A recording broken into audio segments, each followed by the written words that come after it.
I am going to call to order the 2,498th meeting of the Darien Police Commission. We're coming up on 2,500. That's very exciting. First order of business is acceptance of minutes from October 9th. I'll make a motion to accept. I will second. Do you have any additions? Nope, changes? all good. All right. All those in favor?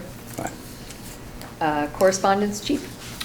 The only thing I have is, last week, Michael Joseph's Catering had an error in one of the larger orders that he got, and we ended up being the beneficiaries of that, so we're very appreciative to Michael Joseph for thinking of us and feeding the shifts. Thank you for thinking of the commissioners too, Chief. Yeah. There's a couple left in the freezer. But that's it for correspondence this week. Excellent. All right. Captain, department activity. This is from the period of October 9th to November 6th. Thank you to Lieutenant White for creating this document. Some notable incidents. In November 2024, officers received a report from a local business, World Care Pet Transportation LLC, in regards to a theft of employee payroll funds. The investigation determined a Newark, New Jersey subject accessed the email account of an employee and used it to fraudulently redirect salary payments to the suspect's bank account. Detectives tracked transactions to the suspect's residence in New Jersey, and after further investigation, an arrest warrant was issued. On October 16th of this year, the suspect was processed and released on $75,000 bond. On July 31st of 2025, officers received a report from the victim that her business bank information had been compromised and later used for an unauthorized withdrawal from her account. After an investigation, it was determined that an Endicott, New York female illegally obtained the victim's banking information and used it to make fraudulent purchases. An arrest warrant was issued for the suspect, who turned herself in to this agency on October 15th. She was processed and released after posting a $5,000 bond. On August 11th, 2025, officers responded to a larceny at Vascular Experts located at 85 Old Kings Highway North. Surveillance footage showed a male suspect entering the business after hours and stealing a laptop and a watch. It was determined that the subject had been hired by a contractor to perform work at the office, but didn't have authorization to enter the office after business hours. An arrest warrant was issued, and on October 24th, the suspect turned himself in and was processed for criminal trespass and larceny charges, and was then released on a $25,000 court-set bond. Some statistics during this time period: we had 6 domestic disturbance incidents, 3 domestic violence incidents, 8 identity theft incidents. There were 4 stolen motor vehicles, all of which had the keys left inside and the vehicles were unlocked. We had 27 motor vehicle accidents, 5 with injury, no pedestrian or bicyclists involved, and 9 were on private property. During the same time period, we had 208 traffic stops and 1,088 calls for service. On October 16th, officers held coffee with a cop for local seniors at the Mather Center. Also on the night of October 16th, department personnel, which included both civilian and sworn employees, took part in a Special Olympics Tip-a-Cop event at Zucchero Cafe. I might say that wrong, I'm not sure. So we wanted to thank Detective Casano and Records Clerk Geronda for organizing the event. They raised over $1,800, and that's all being donated to the Special Olympics of Connecticut. On October 21st, officers celebrated at home in Darien's 50,000th ride for local seniors by attending a ceremony at the Mather Center. And newly hired Officer Stephen Lambranakos was sworn in on October 30th, 2025, and will be attending the Police Academy starting tomorrow in Milford. That's everything. And we have a recruit graduating the academy next weekend. So excited to get him on board with the new training. Excellent. Anything you want to comment on, Chief?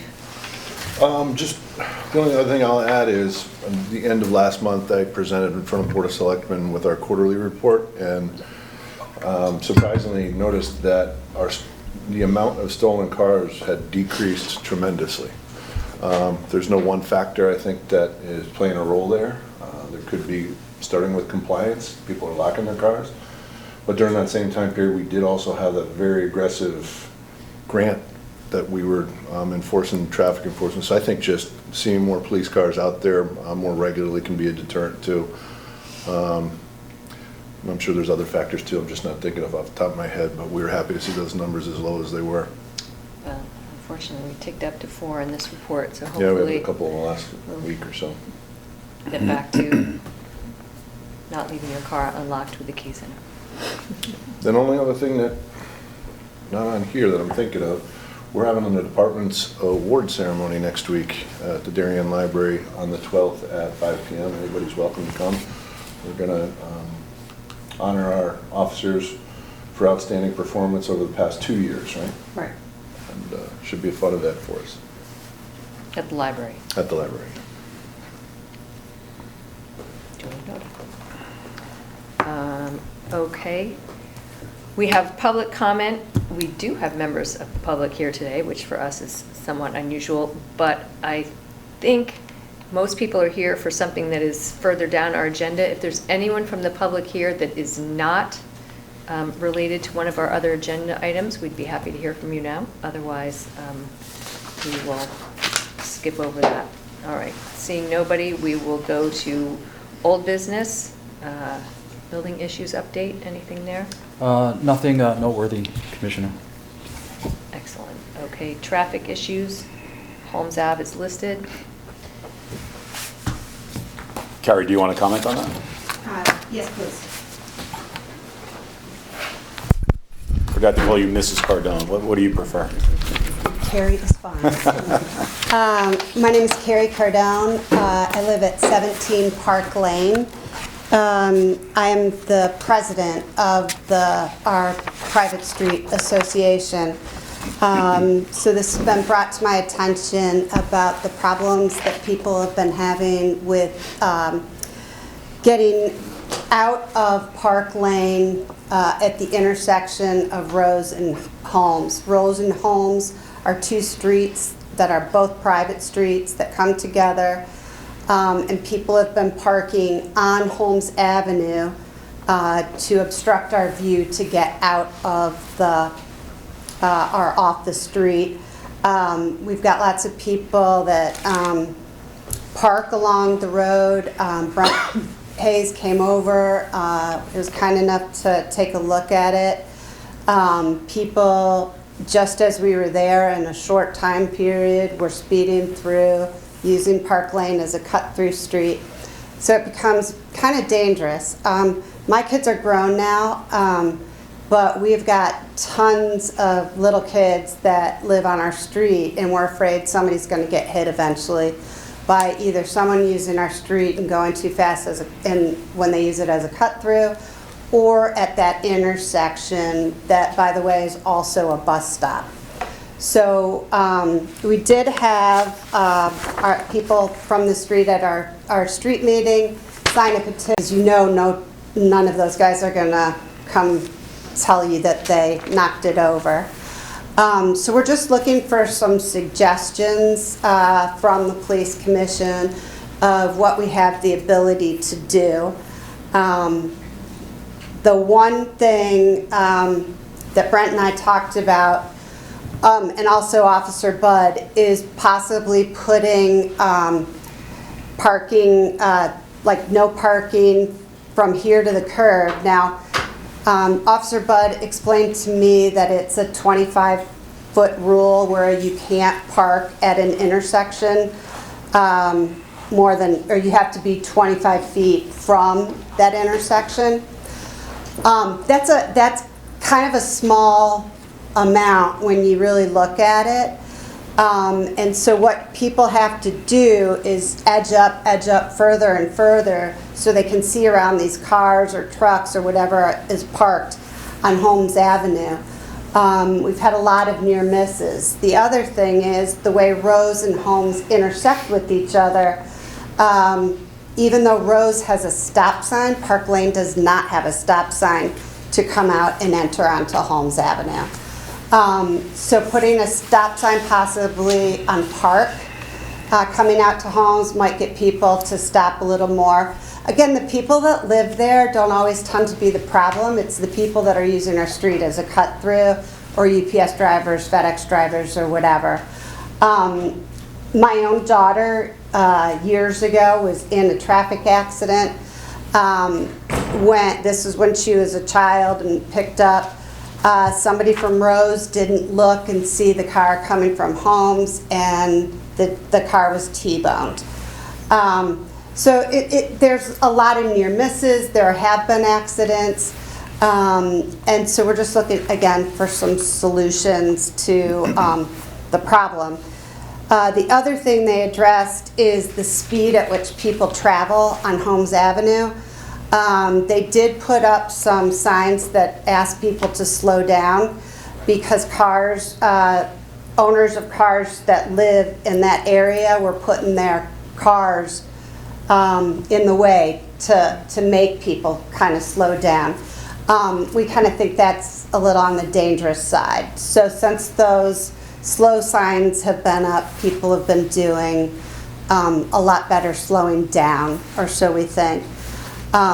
So again, thank you for taking the time to listen to us, and we hope that you'll be able to help us come up with a reasonable solution. Thanks. Thank Do you you. want me to comment, or do you want? So I know you did a traffic study first for the Yes. Holmes. There's a part, yeah. lot of things to unpack there that I've questioned. Yes. Sorry, if you don't mind. So I know you worked with Traffic Officer Bud. Correct.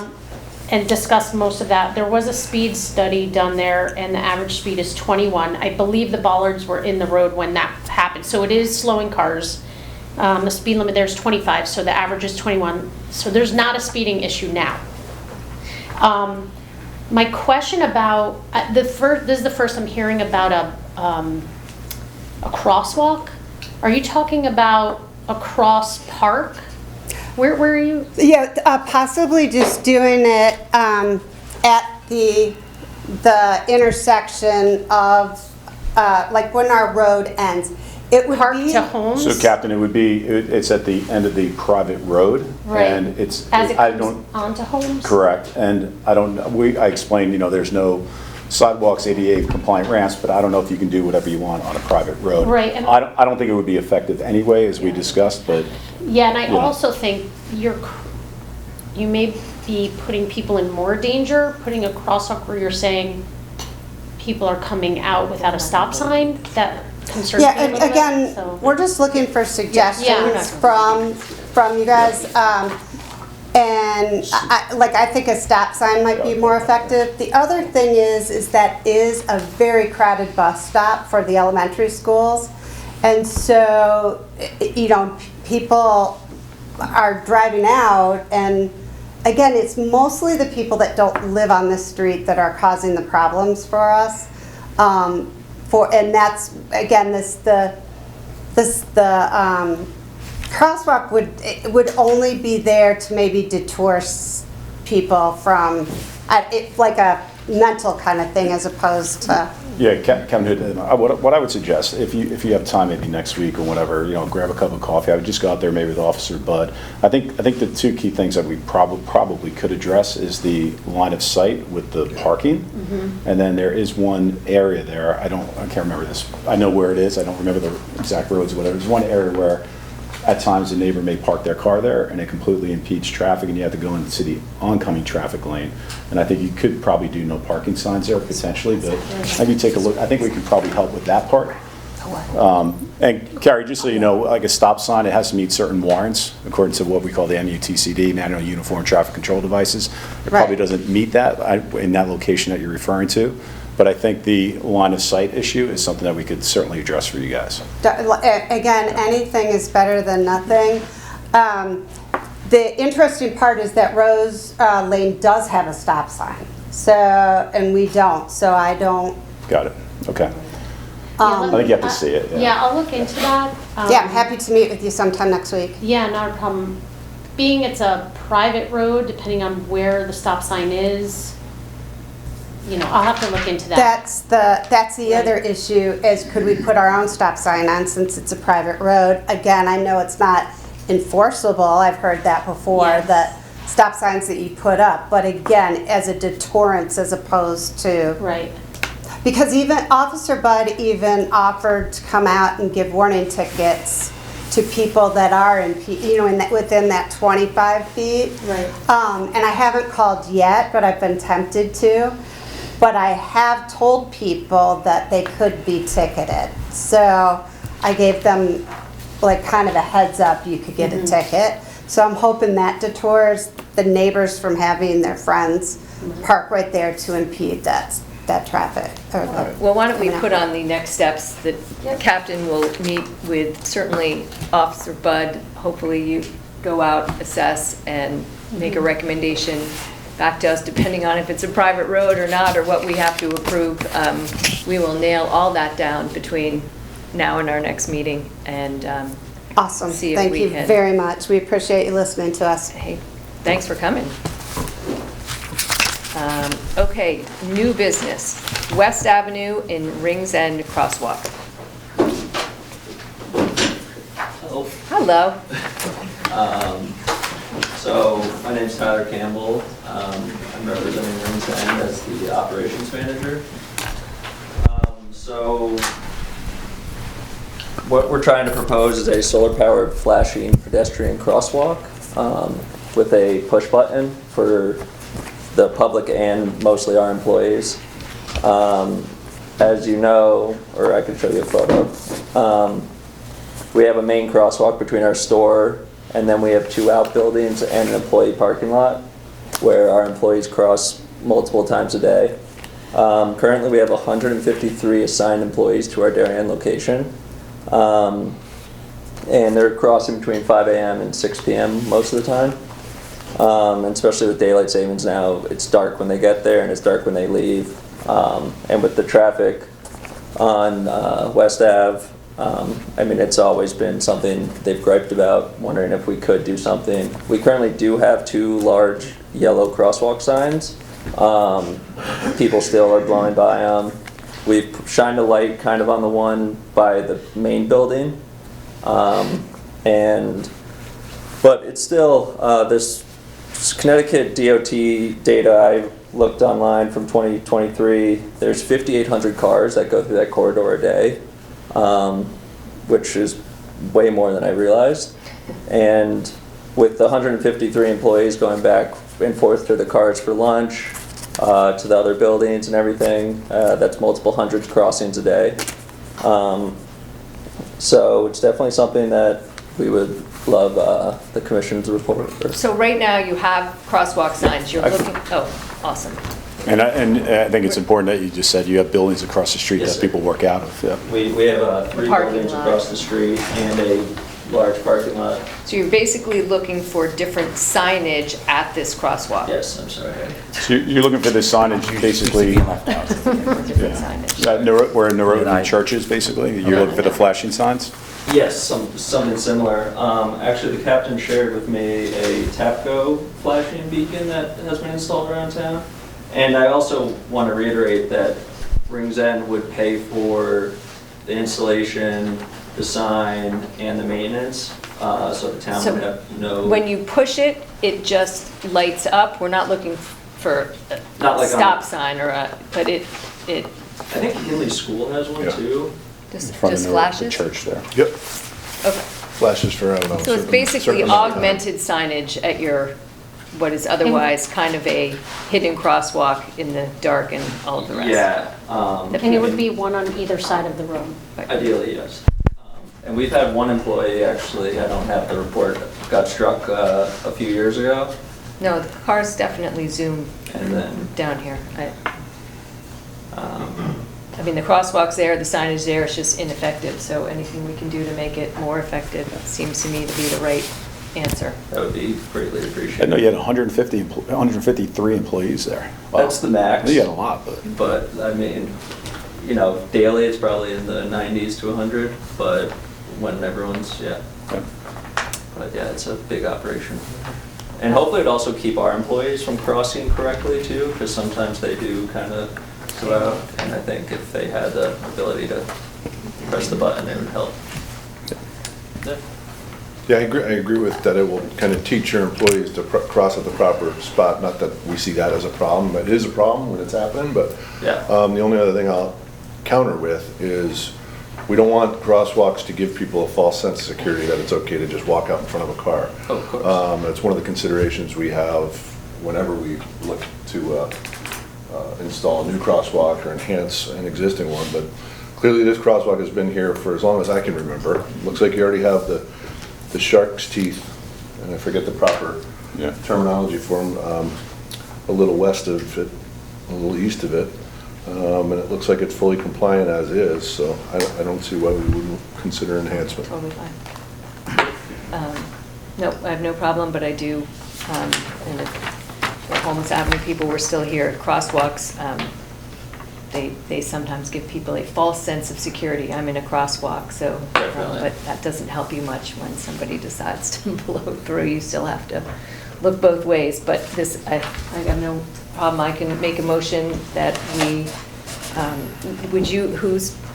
we working to procure one that's I don't know if we have any rules and regulations, but you'll work with them to. Yes, I'll work with him and DPW. That'd be great. Thank you so much. I make a motion that we approve the 2 signs, crosswalk, enhanced crosswalk signs at West Ave and Rings End. Second. All those in favor? Aye. You had the electric there and everything too? I know you. We were doing solar powered. Oh, solar, Yeah. okay. Yes, you do. All right, so you will have your people call her people. Yeah, we've been emailing. I just want to, just to make sure that whatever is required there is going to happen, that's the agreement, right? So if you're supposed to have 2 and you say, oh, we're only going to put 1. Oh, no, we want as much as Okay. possible. Okay. Yeah, no, All I right, can't. yeah. I hear it every day, so Okay. as much as we could do would be great. And obviously, we would pay and maintain it, so the town would have no overhead on it. All right, thank you. Thank you. 398 West Avenue. That's us. Okay. Hi. Hello. I didn't realize this was a meeting of Newark Heights traffic issues. Sometimes we have more fun than others. Or so. This is a letter signed by all the affected Thank you. neighbors proposing some solutions to that issue.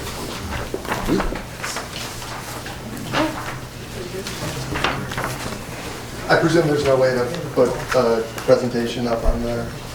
Not Okay. that I know of right this minute.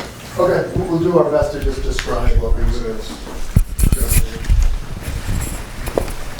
We're going to be familiar with the area. Yeah. First of all, thank you all for your time. We appreciate your service to the town. Thanks for coming. Doing this. I'm Kevin Fullington. This is my wife, Lauren. We've lived at 398 West Avenue since 2018, so 7 years now, and lived in town and other locations before that. We're here today to ask you for your help with what we think is a significant safety issue on West Avenue in front of our house. Just to set the scene for you, we live on West Avenue about, call it 500-600 feet from the Stamford town line. In Stamford, West Avenue turns into Maple Tree Avenue, I guess. And in Stamford, the speed limit is 25 miles per hour.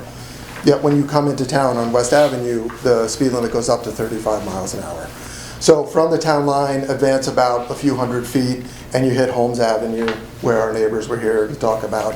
Another few hundred feet is our house. There are 6 houses that are on a significant curve in West Avenue. As you're going east to west, it curves to the right. There is sparse signage about the speed restrictions on West Avenue. So when you're coming from Hollow Tree Ridge Road and you're coming west on West Avenue towards Stamford, there's not one sign showing the 35 mile per hour speed limit. The only thing you see is as you get somewhat close to the curve, there's a yellow 25 mile per hour recommended speed sign, and then there are 2 chevrons. These are wholly insufficient and have led to, in part, multiple accidents. We're here today because about 3 weeks ago, one of these accidents happened. A car came around the corner too fast, went up on the sidewalk and hit the guardrail in front of our house. This is not the first time that's happened. I'll show you a video at the end of the most significant time that happened. But we then reached out to the chief and to other people in town, and Officer Budd came out, and he recommended a few things. He recommended possibly putting up additional chevrons, better signage of the curve and the speed limitation there, and what we think most importantly, striping on the road to try to get traffic to calm as it comes around there. You should know, just coincidentally, on Monday night, it happened again. It was raining that night, another car came around, spun out, ended up on the sidewalk facing the other way up West Avenue. And as we were going around to our neighbors to get them to sign those letters, we knew of a few accidents, but in fact, every single neighbor on the curve, 398 West Avenue, 400 West Avenue, 402 West Avenue, 405 West Avenue, 401 West Avenue, 395 West Avenue, every single one of them has a story of cars crashing into their front lawn up on the sidewalk. It's a significant problem, and in the long term, what we would like is the speed limit to be reduced to 25 miles per hour, and to have the town hire someone to do a study on ways that we can calm traffic in the area. That would be long term what we'd like to see. In the short term, we'd like you to approve striping on the road, more chevrons, and better signage of the curve as a minimum. We have a 12-year-old son who walks to and from school on West Avenue every day.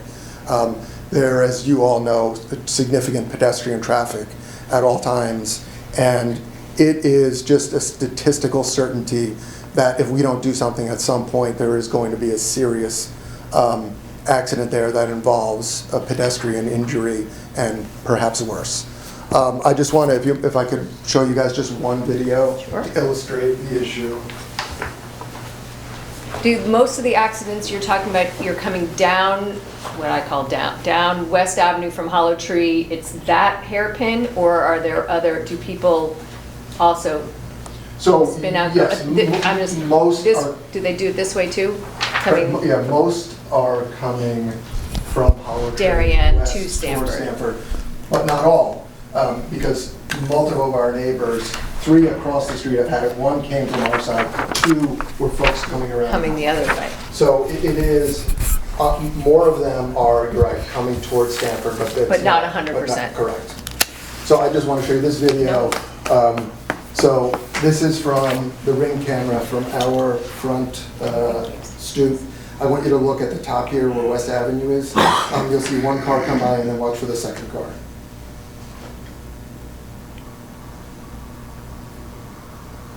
There's the first car, watch for the second car coming. So that's what we face. That's the risk that our son and everybody on the street faces. So we'd ask anything you can do to address this would be much appreciated. So has Officer Budd been out there? Yes. Okay.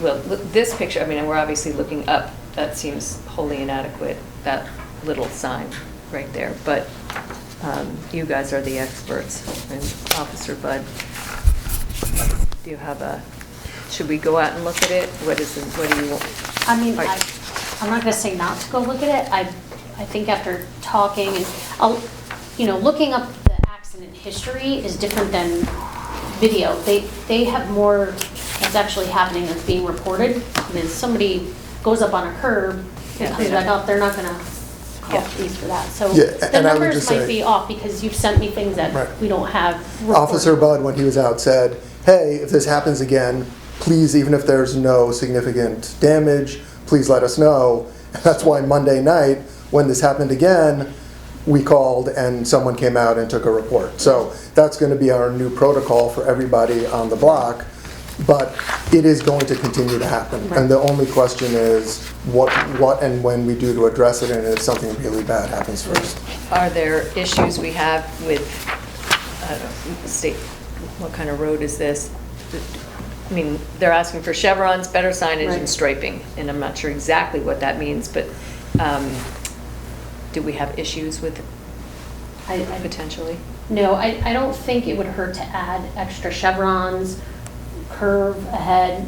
It's very, there's only 1 or 2 signs out there, and the pictures, I had Officer Bud take those at night. You know, people are, and it's a straightaway that goes straight into the curve, so.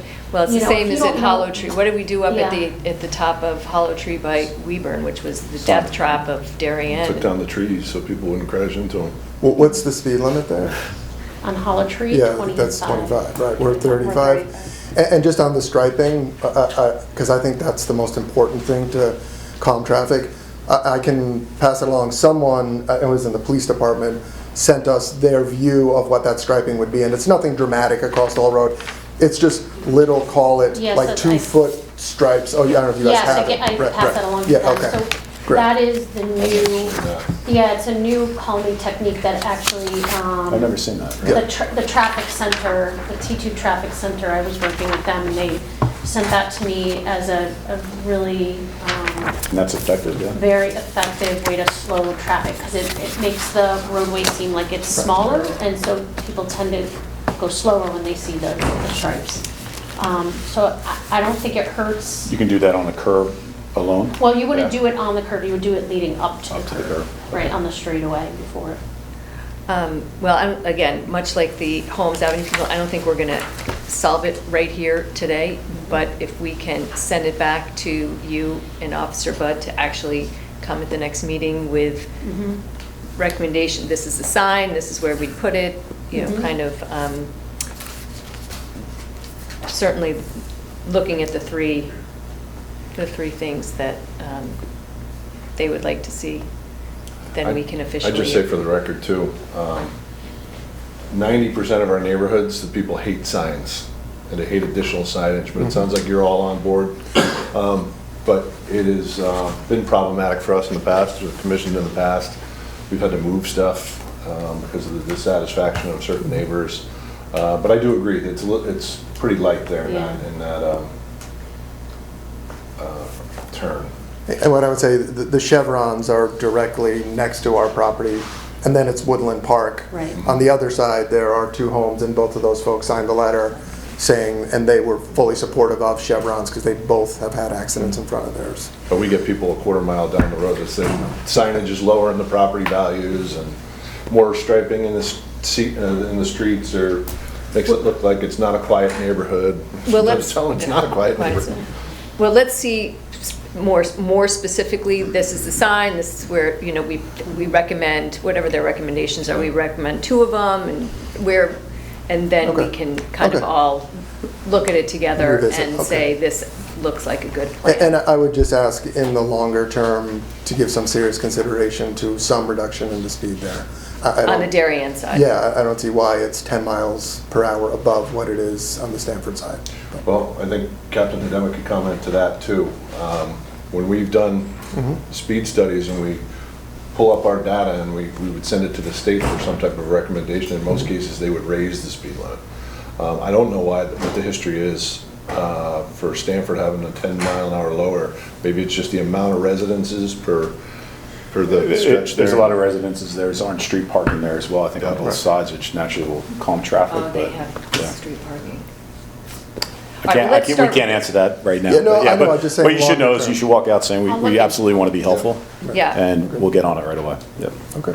I'll look into the speed there and see if somebody. Yeah, I understood that you did put a box up there and it showed 34 miles per hour, but I think that was right at the curve, and folks shouldn't be going 34 miles per hour as the average on that curve.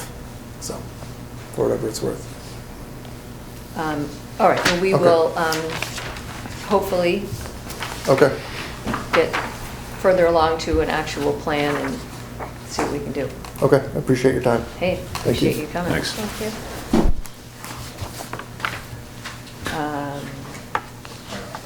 Department of Chief, Tier 3 accreditation. Yeah, quickly, I just let the commission know that several of our lieutenants, Lieutenant White, Lieutenant Mulcahy, and Lieutenant Scombros for the last couple of years have been working on getting them Not a out couple of months, I'd like a couple of yeah. years, that's what he said. And we have been under examination by the Connecticut Police Officer Standards and Training Council of our files, our policies, our procedures, and we were found to be in compliance, to be I guess you could say, promoted to the next tier. So we have achieved Tier 3 accreditation, and I'll just read this quickly.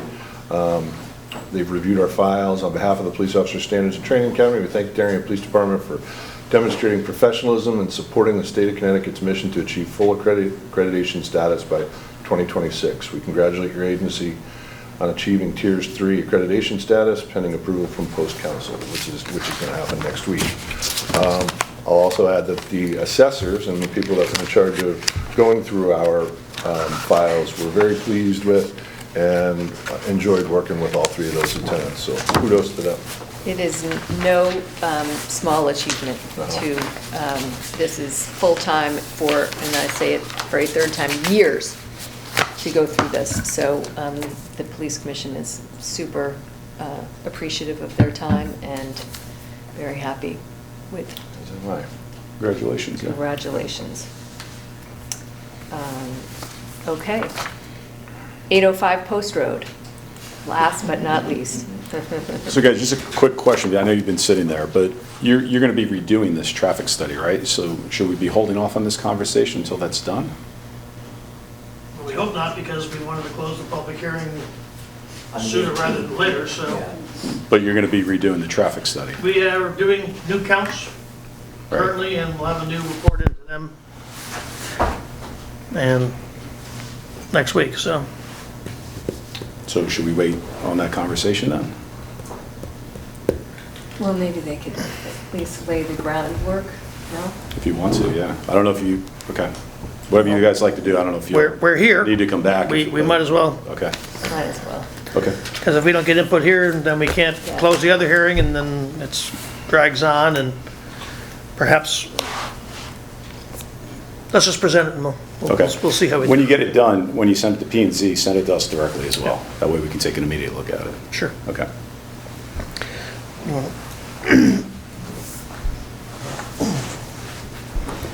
We have some visual aids. I'm sure you guys know the location.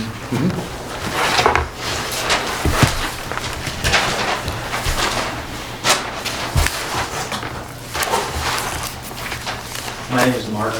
Site plan. You guys did receive this, correct? Okay.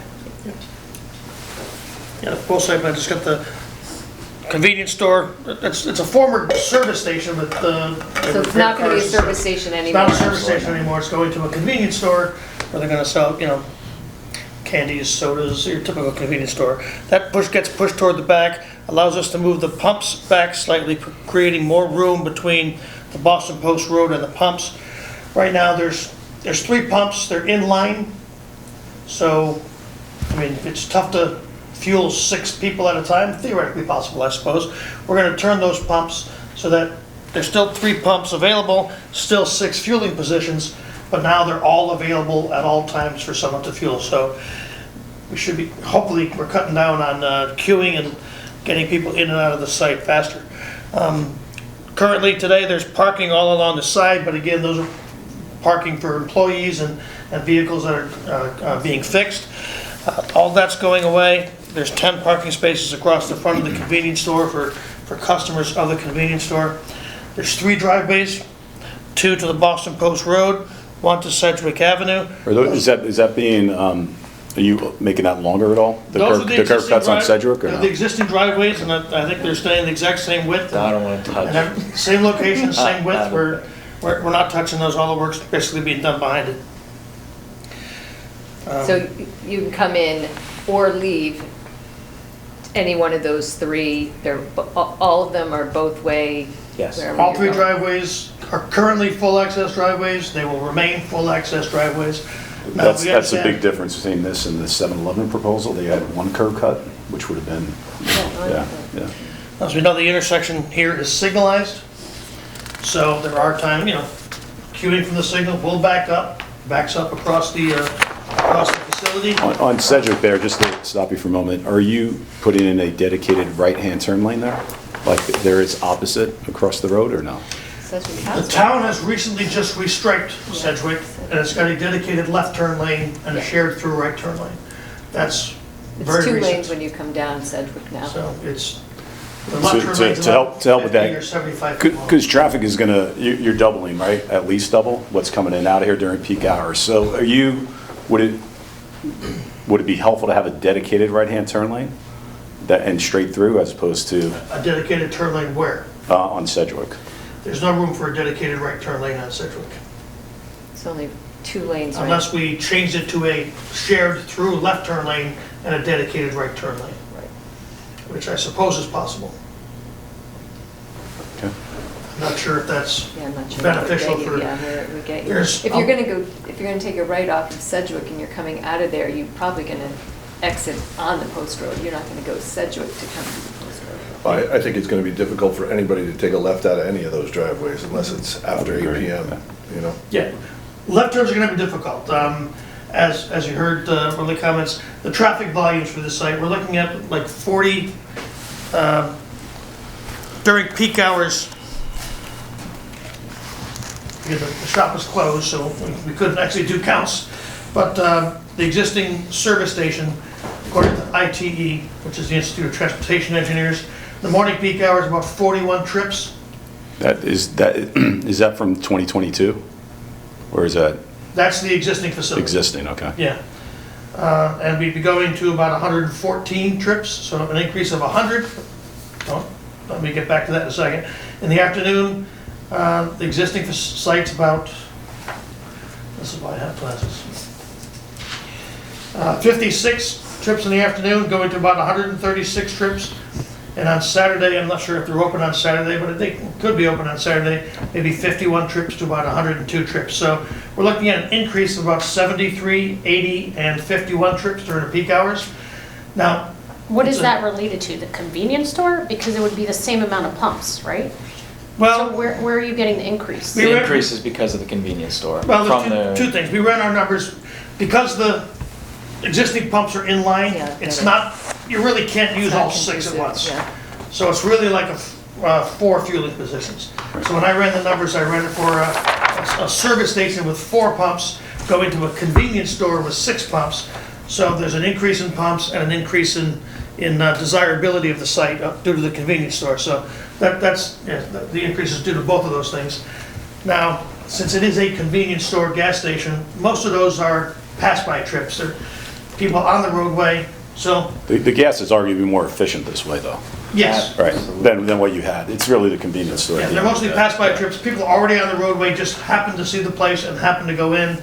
So although the driveway volumes are getting higher, there shouldn't be a significant increase in traffic to the roadway network. So when we looked at the capacity analyses of the signalized intersection, there really was no impact. 1 or 2 seconds during peak hours. The levels of service for the driveways are good. Levels of service, minimal delays. Even coming out of the driveway, I think the worst level of service was a level service C, maybe 18 or 19 seconds coming out of the driveway. Again, probably most of those probably right turns because one, it's a convenience store. If it's difficult to make left-hand turns, that's not very convenient. You're not really going to use it. That's why we call them convenience stores. They tend to make a right turn in and a right turn out to these types of facilities because there's some other place you can go to do the same thing in a reasonable distance. How should we look at it if you're going, I guess it would be eastbound, making a left, trying to cross the traffic there? Currently, there's parking on that side of the street. So if I'm trying to make a left, am I blocking traffic now? Back to the light, back to the fire station? Does there have to be no parking there? We have other We're businesses. going eastbound this direction, trying to make a left-hand turn in. Yeah. Well, we were just out there today. There's parking. There wasn't a lot of parking in that area today. I'm not sure if there is at all hours of the day. We allow parking there, yeah. You got the dance studio across the street. And Burger Shake and Fries. And, so that people were able to make the left-hand turn in and vehicles were able to go around them. But left turns in are, But we'd have to eliminate the parking there. I don't think you want to eliminate parking in the downtown area. Well, I don't want to hurt the business owner that's there, but I'm asking the question, if I have cars that are parked there, I'm trying to make a left into this new facility. If you have parking- I'm going to be blocking traffic. If you have parking on both sides of the roadway, you're going to have a one-lane road and the left turn is going to block traffic. Okay. At any driveway in the downtown area. That's I, correct. just knowing the site and because of the traffic in front of Starbucks backs up right there. Honestly, going left coming up that way is everyone's already stopped. So they actually let you in fairly easily now. So I don't see the traffic, the increased traffic having any more difficulties because there are still 3 entrances into the site. So if it's backed up, you don't stop at the first one, you go to the second one. In the worst case, you can go up Sedgwick and then take the left-hand turn coming in. It's customer choice, customer preference at that point in time. You've got a series of signals up and down Route 1, which are stopping traffic at all locations. Most of the difficulty that I've observed at this particular intersection is coming from the adjacent signal and the vehicles from there backing up through this intersection. You mean where Post Corner Pizza is? Mansfield Avenue, Post Corner? Yes. Right, Yes. because that's the exclusive pedestrian crossway there, so all lights go red. Norotan Heights, when we redeveloped that, I don't know the technology, forgive me, I think that the developer, someone did like a GPS and the lights sync back together again. Is that something, I'm not saying you guys do it, is that something that would make traffic more efficient there? Well, we are I on think Route they 1. are synced. They are, yeah. They're all right. connected, yeah. They all- But once you hit We the paved that exclusive whole pedestrian, thing. it takes everything off sync. No, it still sends a signal to those other lights that are synced, and it behaves differently.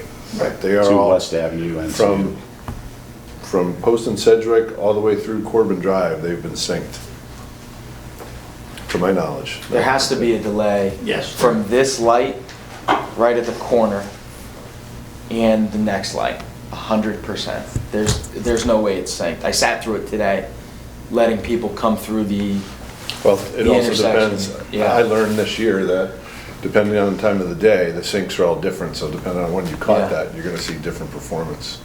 345. Yeah.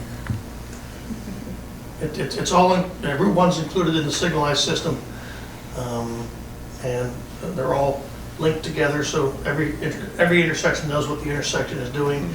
And I'm not sure where the master intersection is, but that master intersection will determine the timing of the other intersections. And so it is synced. Have you, go ahead. No, I was just saying, what are you redoing on the traffic study? During school hours. Yeah, well, we were hired in late July to August. do the report, and so we did our count. We had to get it in very quickly. We did our count in August. We submitted the report. They said, everyone's on vacation in August, you got to count during school. And I said, well, if we really have to do it, we'll do it. But the reason at the planning hearing, they were talking about whether or not they wanted to see turn restrictions to driveways. And I said, well, I'm going to recount the numbers, and even with the lower numbers in the summer, queues block the driveways. If that's your concern, we're going to get the same answer. This is a signalized intersection in a downtown area on Route 1. Queues are going to block driveways. That's the nature of the game. The queues dissipate and people can get in and out, but as the light is red, you do have queues and they do block the driveway. So that's why it's important to have multiple driveways. It's important, I think, not to restrict turning movements into and out. Let people, if the traffic from here is blocking here, I want to be able to get into this driveway. If traffic from here is blocking here, I want to be able to get out the other driveway or get into the other driveway. So it would be our recommendation not to have any turn restrictions, but the Planning Commission wanted to see an updated report so they can make a decision, and they hadn't heard any information from your commission as well, so they asked us to come down here So and should share be, the should plans. be right hand turn only as an example, We don't have Right, to or, decide that now, I'm just. Yeah, or I was going to ask, which you kind of touched on it, but have you looked into making one driveway just enter and the other one exit on the post road? Because what if, it's really not going to be an issue if two cars are turning left at the same time out of different driveways, but it just seems if there's a lot more traffic in and out of both sides unless having it just one entrance, one exit. Have you looked into that? And with that, We have not, and for a couple of reasons, but as you got the pumps here and you want to be able to access any of the pumps at any of the times from many of the locations, and you're not sure, depending on which pump is available, either your car has the tank on the right-hand side or the left-hand side. So as you're coming down the street, you're looking at it and you want to hit the one particular tank. Well, if I load on the left-hand side, I want to come over here. If I load on the right-hand side, and this tank's available, I want to be able to come up and go around this direction, which might not be as easy coming in the other driveway. So I'd rather allow them to come in and out of both driveways. When the stacking It occurs, allows, yeah. it blocks this driveway normally. So theoretically, you would think that this would be the entrance only and this would be the exit. But this is actually the easiest one to exit from, especially if there's traffic built up. Or if you want to make that left-hand turn with the light, this really is the exit that allows you to do so when the stacking occurs from the light. So I understand what you're saying. Yeah, I mean, even if you flip-flop them and have them come in on the left, if you make everyone go around to come to the pump they want and then exit out the same side, then there wouldn't be any queuing there and you could still get to either side pump. I'm just wondering if you had thought about that. You know, if you, like you said, if it's easier to come into the first one and make them go around the back of the pump, so now everyone's always facing out after they hit the pump, and then they just exit out the other end. It could eliminate queuing, and then they have the exit at the easier exit. I was just curious if you thought about that. Honest, as far as the queuing traffic isn't flow. as much of a concern because of the distance. You can actually double stack the cars. You have the cars at the pumps, and there's room to actually stack the cars. If I have 12 cars lined up I need to raise my gas price or something along those lines. But I'm saying, if you were having in and out of both, then there's gonna be issues there. Because people don't know where to go, or they're just coming and going as they please. Well, if you let the person go out too, in reality, in that front driveway, right, going westbound, you're not letting that next person out. I mean, that's just another in reality, right? Because you got 5 cars trying to get out at once. Yeah. But a lot of people, if you're gonna take a left, you might end up going out the Sedgwick driveway and taking the left through with the light. You're still going to queue there too, because that now gets blocked. Sedgwick gets blocked all the way to Mansfield Avenue. If that's blocked, that's when you scoop. Because I get gas there now. We used to get gas there, and I mean that's blocked every time I try to get out there. Sedgwick. 100%, yeah. Yeah, when you're in a downtown area, you're on the corner lot, and it's difficult to have driveways that are not the blocked. 2 lanes, the way that it's striped right now, absolutely lets you out much easier as opposed to the way that it was. Because you have, coming down Sedgwick, a lot of people are going left as opposed to going right. So you can still get out. Yes, you have to go right, but you can still get out of the driveway. Yes. Because they are they're queued up all the way to Mansfield, but they're splitting when they get to the base. Yeah, but there's not much room there. I mean, it's not like it's 1,000 feet. It's very short. Well, the turn lane's maybe 2 or 3 cars in line. Yeah, it's not. In my opinion, it's not that meaningful. That's all. Yeah. It's enough to get those couple of left turners that block everybody out of the way to let the through and right turn guy go. So, it's just enough to make it function a little bit better. Yeah. Because this is Post Road, State Road, do you still have to present in front of the state? If we do any work within the right of way, absolutely. But we don't want to talk to the state at all. The district office will tell you that they want to look at it. So if you leave it as is, they're gonna wanna look at it no matter what? If we don't touch the driveways, they generally don't give us a big hassle. Once we touch a driveway, for any reason whatsoever, they're probably gonna say, well, okay, now you need to separate them. They gotta be 25 feet of separation instead of the 22 that you have. And I want to in and an out, and here's this sign and that sign and that sign. Generally speaking, if you're not touching them, they tend to let sleeping dogs lie. But once you start doing some work, they go down the list. Here's the 22 things that you have to meet. During those peak hours, different question, because we're more concerned about the flow of traffic, obviously, on the road. Do you expect queuing in your lot itself, exiting during those peak hours? And if so, is it like 3 cars deep, 4 cars deep, or no cars? I would love to say that I think that the gas station is gonna, but volume-wise at this gas station, even if it doubled, Which is what you're looking for, 50,000 gallons, 100 was it? Yes, I think, yeah. Okay. I don't see that buildup being the case, honestly. The stacking in the parking lot, I really don't. Yeah, I'm more concerned the convenience store stacking there. There'll be Because occasions. people take more time there, right? There'll Or be get gas occasions, and there'll be walk 2 or in. 3 cars in line, but generally speaking. Is that what you're thinking, 2 or 3 cars? Well, the That's numbers it? indicate that on average, less than 1 car at the driveway trying to get out at a time. But Okay. if, you know, if they're stacked up on the roadway and if people don't let you in, you might get a second, perhaps a 3rd car. Will it happen occasionally? Sure. Is it gonna be frequent and gonna dominate the site?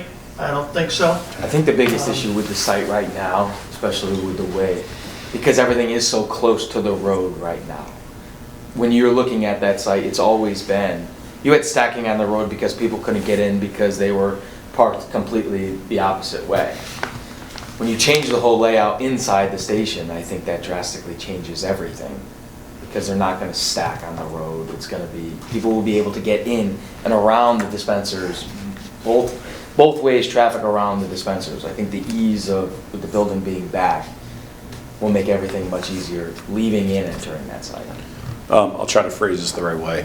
Your gas will be competitively priced, as opposed to, let me give you an example of that. When you go exit 9 in Stanford, there's, I mean, it's jammed there. That is the former Gulf gas. I don't know if it's branded Gulf. It's unbranded whatever. right now. It's, and that's what we had with 7-Eleven. Is going to be like super cheap gas advertised on I-95. We wouldn't expect that. No. Okay. Quality gas at It's competitive gonna prices. stay a Shell location. Okay. It's not changing, it is going to be. Yeah. Okay. You're not doing the 95 advertising super, okay. No, Okay. no. Makes a difference, that's why I ask, yeah. Okay. Well, I'm not sure we're gonna solve anything right here, because you're redoing a study, the last, I wanna go out and look at it. I wanna look at it across the street and all of that. And when are you due back in front of planning and zoning? The 18th. 18th. Uh, We won't be convening again before that. We will not be. But we don't vote on anything, we just provide planning and zoning our thoughts and recommendations. So we can do that before the 18th. Because we are consultant to them, they are the up and down people. If you're not gonna provide something back to them prior to the 18th, it'd be nice to know, because there's no sense for us to go on the 18th once they've heard from When's your you. traffic study going to be done? I should have the data back tomorrow, and I should have something in the middle of next week, so. Which is. I don't think we can, I don't think it will be a 10%. problem, but we will communicate with all the people. But again, we don't have to, it's not a vote for us, so we don't have to physically be back in this room for an official vote.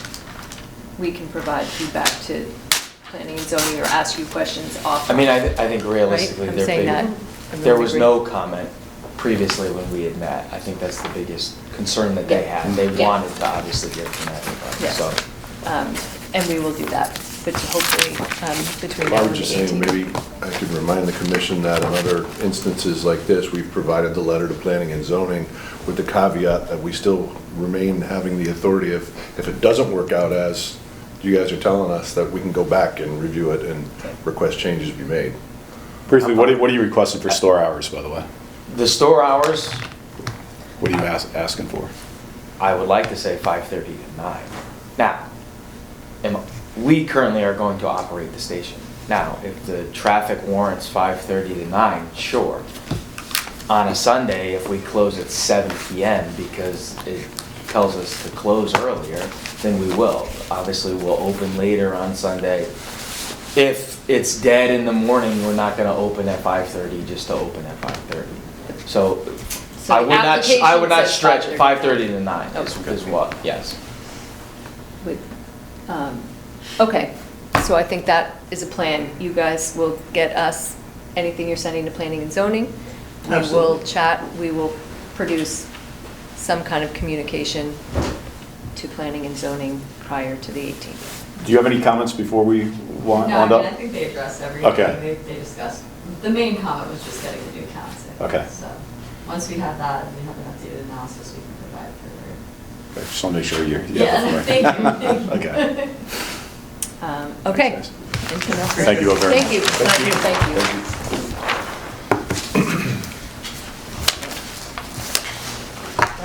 Request for funds, $2,310 to cover 50% of the cost of our 100-year anniversary plaque in our lobby. Yep, I think just as it says. I mean, I would make a motion to do that. And we have that in the alarm fund. Yep. I will second. All those in Aye. favor? Just if I had a discussion point, I'd like to thank the commission for even thinking of that. I think it was pretty well received, and guys and girls and staff members here are pretty excited about it, so. Thank That you guys. plaque, thank you. And the Marin family, how many years combined? 60. 60. Yeah, 60. Thank all of you guys. 100 years, Darien Police Department. Be 60 in January. Yes, that was nice to commemorate that. Okay, we are going to adjourn, but not without setting our next meeting date. The next regular would be the 20th, I think we definitely do not need to do that. and then the following Thursday is Thanksgiving.